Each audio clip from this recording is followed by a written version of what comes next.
Všimli ste si niekedy, že s pribúdajúcim vekom telo reaguje na zdanlivo obyčajné veci úplne inak než kedysi? To, čo sme celé 10 ročia považovali za zdravé a bezpečné, zrazu vyvoláva pocit ťažoby, nafukovanie, únavu a zvláštny dojem, ako by z nás energia jednoducho vyprchala. Ľudia po 50-ke mi často hovoria: pán doktor, veď robím všetko správne, ráno si dám ovsenú kašu, tak nás to učili, tak sa to odporúča. A predsa mi kolíše tlak, žalúdok reaguje nevyspytateľne, cukor v krvi lieta hore-dole a síl ubúda. Vtedy zvyčajne nastane ticho. Človek úprimne nechápe, kde sa stala chyba, veď ovsená kaša je symbolom zdravia, starostlivosti a správneho začiatku dňa. A práve vtedy navrhujem vrátiť sa myšlienkami do detstva, do kuchyne zaliatej teplým svetlom, k hrncu na sporáku a známej vôni. Vtedy bol organizmus ako nový motor. Odpustil veľa, trávil bez problémov a rýchlo sa prispôsoboval. Lenže čas plynie a po 50-ke telo funguje podľa iných pravidiel, nie horších, len odlišných. Najčastejšia chyba? Stravujeme sa tak, ako by nám bolo stále 30. Hneď na začiatku je dôležité povedať: ovsená kaša sama o sebe nie je nepriateľ. Netreba podliehať extrémom. Problém nie je v potravine, ale v spôsobe prípravy a v tom, ako reaguje s organizmom, ktorý už prešiel hormonálnymi, metabolickými a tráviacimi zmenami. A práve tu sa skrýva detail, o ktorom sa takmer nehovorí. Mnohí netušia, že každodenná ranná miska kaše môže roky nenápadne oslabovať ich zdravie. Po 50-ke je trávenie citlivejšie. Žalúdok produkuje menej enzýmov, črevá pracujú pomalšie, črevná mikroflóra stráca pružnosť. Ak každé ráno zalejete vločky vriacou vodou alebo ich rozvaríte na kašovitú hmotu, telo namiesto energie dostáva ťažkú, lepkavú záťaž. Musí vynaložiť veľa síl na jej spracovanie. A výsledkom je ospalosť po raňajkách, tlak v bruchu a chuť na sladké už po hodine. Mnohí to pripisujú veku, počasiu či nervom, no telo hovorí pravdu, len potichu. A úlohou zrelého človeka je naučiť sa ho počúvať. Ak po ovsených vločkách necítite ľahkosť ani jasnú myseľ, nie je to náhoda. Dôležitý je aj spôsob spracovania. Väčšina ľudí dnes siaha po inštantných vločkách. Zaliať horúcou vodou, pár minút počkať a hotovo. Rýchle a pohodlné, no pre zrelý organizmus často nevhodné. Ich štruktúra je narušená a v žalúdku sa veľmi rýchlo premieňajú na cukor. Mladé telo si s tým poradí bez väčších následkov. Po 50-ke to však znamená prudký nárast glukózy a následný pád. Objaví sa slabosť, vnútorný nepokoj a silná potreba niečo zjesť, často sladké. Nejde o slabú vôľu, ale o biochemickú reakciu. Stačí však zmeniť spôsob prípravy, nie samotnú potravinu. Po 50-ke je mimoriadne dôležité, aby jedlo vstupovalo do tela postupne a jemne, nie ako náraz. Rozvarená kaša pôsobí ako rýchla pôžička. Chvíľu sa zdá výhodná, no neskôr si vyberie svoju daň. A ešte jeden detail, žuvanie. Mäkká kaša si takmer nevyžaduje žuvanie, no práve to je prvá fáza trávenia. Ak jeme príliš mäkké jedlo, mozog dostáva skreslený signál o nasýtení. Zjeme viac, no necítime skutočné uspokojenie. Skúste jednoduchý experiment. Pripravte si kašu hustejšiu so zachovanou štruktúrou. Nech sú zrná cítiť, nech je potrebné ich žuť. Už len tento krok môže zmeniť reakciu tela. Budete jesť pomalšie, pocit cítosti príde skôr a energia zostane stabilnejšia počas celého dopoludnia. Zdravie po 50-ke nestojí na veľkých hrdinských činoch. Opiera sa o malé, každodenné rozhodnutia. A aj keď zvolíte správnu konzistenciu kaše, existuje ďalší faktor, ktorý môže všetko znehodnotiť. Rovnováha na tanieri. Často vídam rovnaký. Scenár, ovsená kaša na vode, prípadne s ovocím či hrozienkami. Na prvý pohľad ideálna voľba. V skutočnosti však ide prevažne o sacharidy. Bielkoviny chýbajú, tuky chýbajú a po 50-ke sa sacharidy bez podpory správajú agresívnejšie. Tuky a bielkoviny nie sú nepriateľmi štíhlej postavy, sú stabilizátormi. Spomalujú vstrebávanie glukózy, predlžujú pocit cítosti a podporujú hormonálnu rovnováhu. Bez nich sa aj zdravá kaša môže stať zosilňovačom únavy. Spomínam si na ženu vo veku 62 rokov. Roky raňajkovala ovsenú kašu s ovocím a neustále bojovala s chuťou na sladké. Neurobili sme žiadne drastické zmeny, len sme pridali trochu bielkovín a kvalitných tukov. O 2 týždne mi povedala: Pán doktor, prestala som myslieť na jedlo každé 2 hodiny. To nie je mágia, to je fyziológia. A teraz prichádza menej známy, no zásadný moment. Nesúvisí s tým, čo si dáte na tanier, ale s tým, čo sa s vločkami deje ešte pred varením. Ovsené zrná sú prirodzene tvrdé a obsahujú ochranné látky. Mladý organizmus si s nimi väčšinou poradí. Po 50-ke už nie vždy. Ak ich konzumujete bez predchádzajúcej prípravy, telo pracuje v napätí. Neprejaví sa to ostrou bolesťou, ale nadúvaním, pocitom ťažoby, únavou či nepravidelnou stolicou. Existuje jednoduchý návyk, ktorý to môže výrazne zmeniť. Vločky je dobré namočiť vopred. Nie na pár minút, ale dať im čas. Namáčanie znižuje záťaž pre črevá a robí vločky pre organizmus priateľskejšími.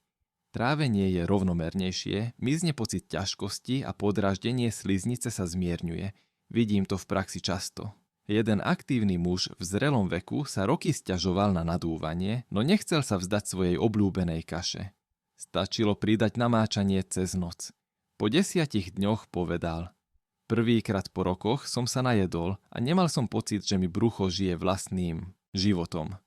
Po 50-ke črevo nie je len trubica. Je to orgán úzko prepojený s imunitou, náladou aj energiou. Ak ho denne dráždime nepripraveným jedlom, neozve sa hneď bolesťou, ale únavou, apatiou a poklesom vitality. Skúste jednoduchý krok. Večer zalejte vločky teplou vodou a nechajte ich odstáť, bez zhonu. S rovnakou trpezlivosťou, akú si s pribúdajúcim vekom postupne osvojujeme.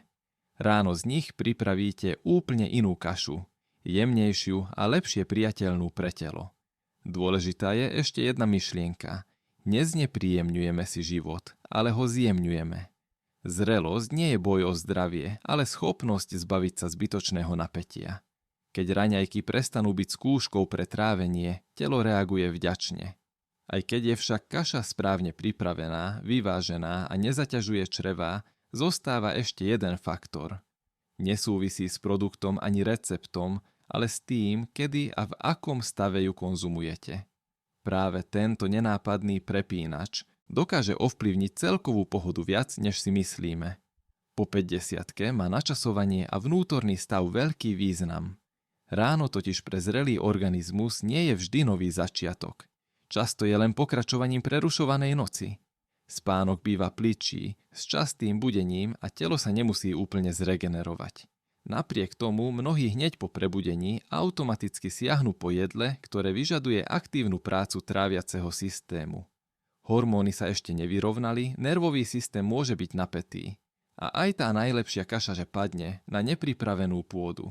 Keď sa pýtam pacientov, čo cítia 20 až 30 minút po zobudení, málokedy počujem odpoveď, ľahkosť a jasnú myseľ.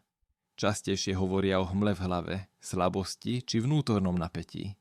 A práve v tomto stave jedia, pretože tak sa to má.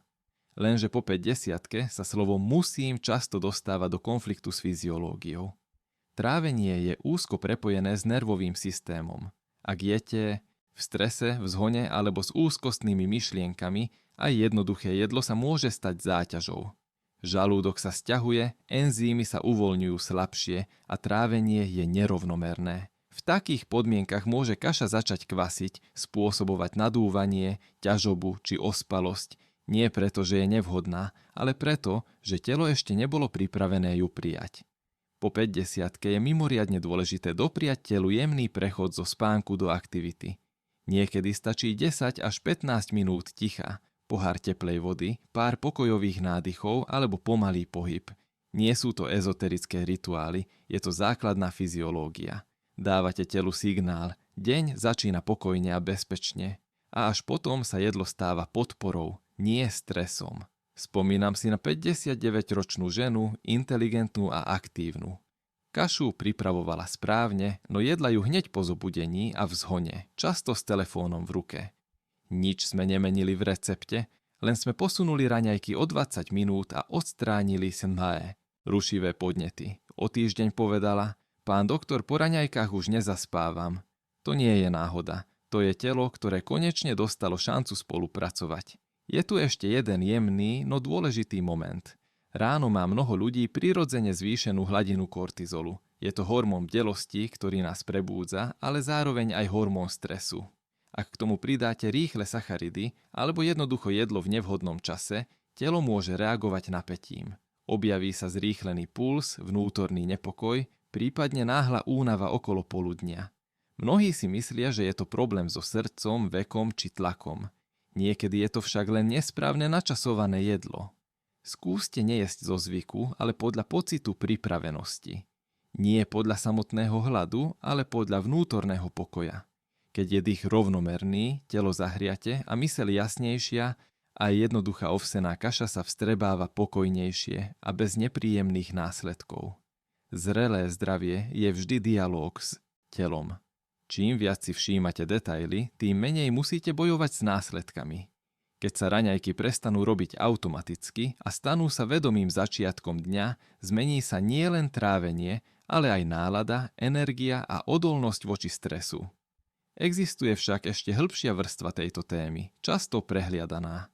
Nesúvisí ani s receptom, ani s časom, ale s tým, ako dlho a ako často používate ovsené vločky ako základ stravy.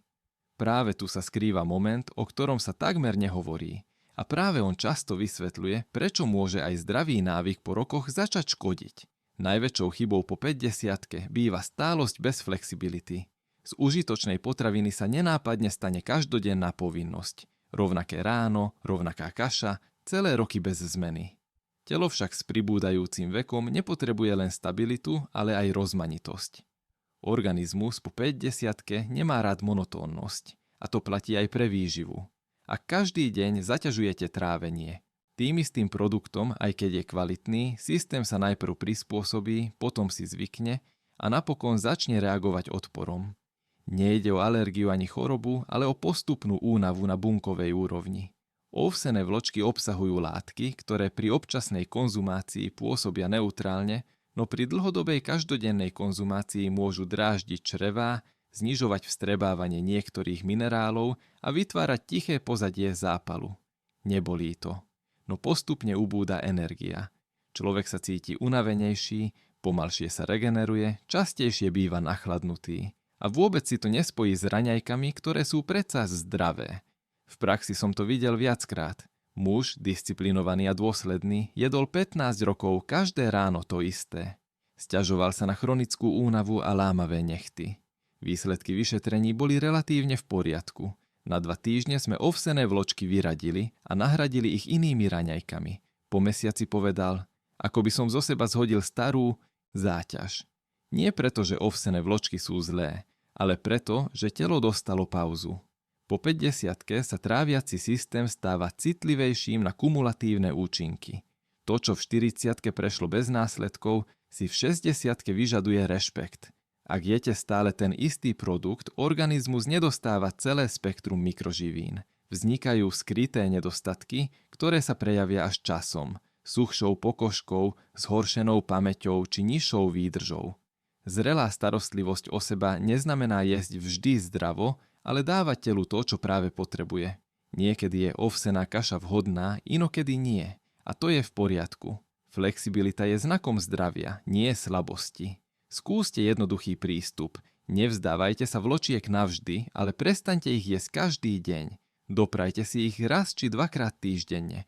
Ostatné rána zvoľte inú kombináciu, inú textúru, iné živiny, iný signál pre telo.